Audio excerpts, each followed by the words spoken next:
फिर 5 साल उन तमाम लोगों के जुल्म को सहना पड़े। मजलिस ने दिल खोल कर और पूरे इखलास के साथ लालू प्रसाद यादव साहब को और तेजस्वी यादव को खत लिखकर कहा कि आओ हमको सिर्फ 6 सीट दे दो।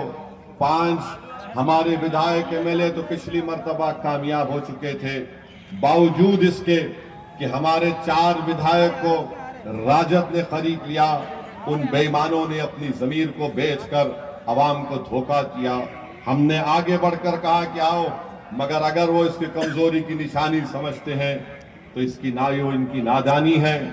मगर मैं राजद के लोगों को बताना चाह रहा हूं, ये हाथ जो तुम्हारे आगे बढ़े हैं दोस्ती के लिए, ये भीख नहीं मांग रहे हैं, ये 19% अक़लियतें अपना हक मांग रही है। अगर तुम कमजोरी समझते हो तो याद रखो ये हाथ बड़े दराज हैं, तुम्हारे गिरेबान के तार से भी खेलने को तैयार है। मेरे अजीज दोस्तों और बुजुर्गों, शेर घाटी में सबसे बड़ा मसला है जिला यहाँ पर बनना चाहिए। 4 विधानसभा यहाँ पर है। राजद के आपके विधायक को आपने कामयाब किया।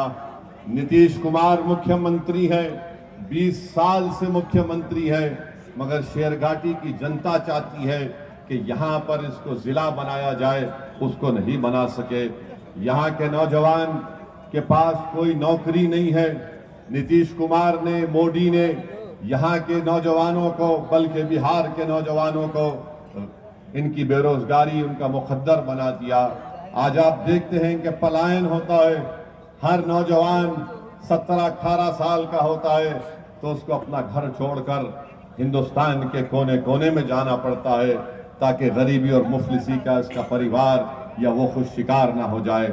मेरे अजीज दोस्तों और बुजुर्गों, नरेंद्र मोदी और नीतीश कुमार एक ऐसे बादशाह की तरह हैं कि अगर कोई नौजवान पानी में डूब रहा है तो बजाय उसको पानी से निकाला जाए, ये दोनों उस पर पत्थर फेंक कर उसको जख्मी करते हैं, फिर उस पर बर्छे मारकर उसको जख्मी कर कर उसको तलवार उसके हाथ में देखकर उसको खींचते हैं।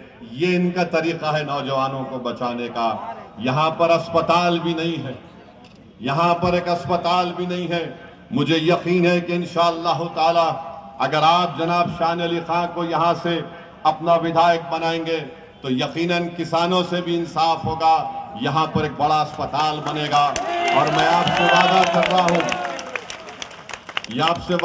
रहा हूँ, कि मजलिस आपसे वादा कर रही है कि आप यहां से अपने विधायक को कामयाब करिए। शान अली खां को एक छतरा आवाज हॉस्टल बनाया जाएगा अक़लियती बच्चों के लिए।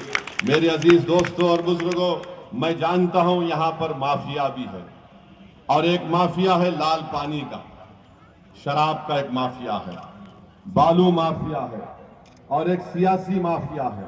ये सियासी माफिया सबसे ज्यादा मुज़ीर है।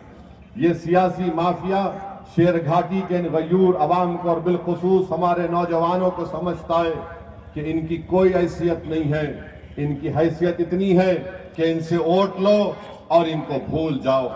मैं उस सियासी माफिया से कह रहा हूं कि इंशाअल्लाह ताला अब की बार शेरघाटी का नौजवान, अब की बार शेरघाटी की हमारी माँ और बहनें, अब की बार हमारी शेरघाटी की बुजुर्ग तुम्हारी दुकान को बंद करके उसको ताला लगाकर उसको पानी में फेंक देंगे, नदी में, क्योंकि ये सियासी माफिया आपको हमेशा इस्तेमाल करता है और इलेक्शन के बाद आप तमाम को भूल कर चले जाते हैं।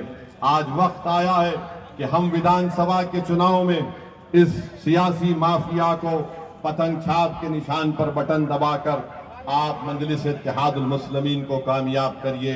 बीजेपी को और नीतीश कुमार को रोकना है, हर तरीके से रोकना है, जमहूरी तरीके से। क्या आप इस बात को सच नहीं मानते कि आज रिश्वत का बाजार बहुत गर्म है, भ्रष्टाचार इतना गर्म है कि शेरघाटी में जनता कहती है कि गवर्नमेंट का दफ्तर यानी रिश्वत का सेंटर बन चुका है। अगर कोई म्यूटेशन कराने जाता है तो उसको कम से कम 1600 रुपए से 3000 देना पड़ता है। रजिस्ट्री कराने जाता है तो उसको 3000 रुपये लगते हैं, वरना जांच हो जाती है। आवास योजना चाहिए, रिश्वत दो। पेंशन चाहिए, रिश्वत दो। इसके बावजूद भी नरेंद्र मोदी दिल्ली में बैठकर बोलते हैं ना मैं खाऊंगा ना खाने दूंगा, मगर बिहार में जो कुछ हो रहा है मेरे कान को नहीं सुनाई देता, मेरे आंख को दिखाई नहीं देता। ये रिश्वत का बाजार पूरा गर्म है बिहार में। 20 साल सत्ता में रहने के बावजूद नीतीश कुमार की ये कमजोर और बकवास सरकार 20 साल के बाद आज कह रही है कि हम 10,000 रुपये महिला के अकाउंट में डालेंगे। आपको मालूम, शेर घाटी में ये जो करप्शन गवर्नमेंट के दफ्तर में होता है, कम से कम एक दिन का करप्शन 15 से 20 लाख रुपए का होता है। अब 5 साल में, 1 साल में 365 दिन, हिसाब लगा लो आप, एक दिन 10 से 15 लाख की रिश्वत ली जाती है। और 5 साल के बाद, बल्कि 20 साल की सत्ता के बाद नीतीश कुमार नरेंद्र मोदी के कहते हैं कि भाइयों बहनों, हमने 5 साल दबा के लूटा, अब आपको 10,000 रुपये दे